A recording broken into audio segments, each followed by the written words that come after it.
Hi friends, இந்த வருஷம் பொங்கல் என்னன்னு தெரில. எனக்கு நல்லாவே போகல. ஆல்ரெடி சொல்லியிருப்பேன் உடம்பும் சரியில்லை அப்படி சொல்லிட்டு. சரி ஊருக்கு போகலான்னு சொல்லிட்டு கிளம்புனா அங்கேயும் பஸ்ஸு ரொம்ப ரஷ்ஷு. நாங்கள் 11 மணிக்கெலாம் வீட்டிலேருந்து கிளம்பிட்டோம். ஆனால் 4 மணிக்கு தான் எங்களுக்கு பஸ்ஸு கிடச்சிது.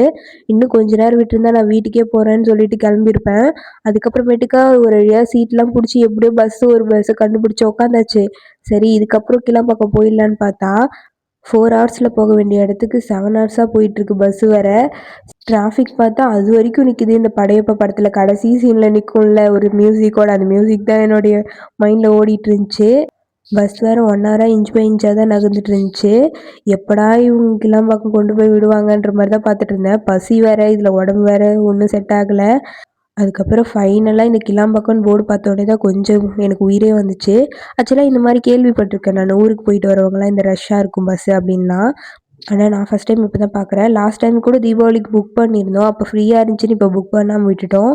அதுக்கப்புறமேட்டுக்கா வீட்டுக்கு போகிறதுக்கே 12 மணி ஆயிடுச்சு. அதுக்கப்புறம் இட்லிலாம் தேட முடியாதுன்னு சொல்லிட்டு பசிக்கு பிரியாணி தான் கிடச்சிது. சரி ஓகே, ஜங்க்லாம் பார்க்க வேணான்னு சாப்பிட்டுட்டேன். ஓகே ஃப்ரெண்ட்ஸ், பாய்.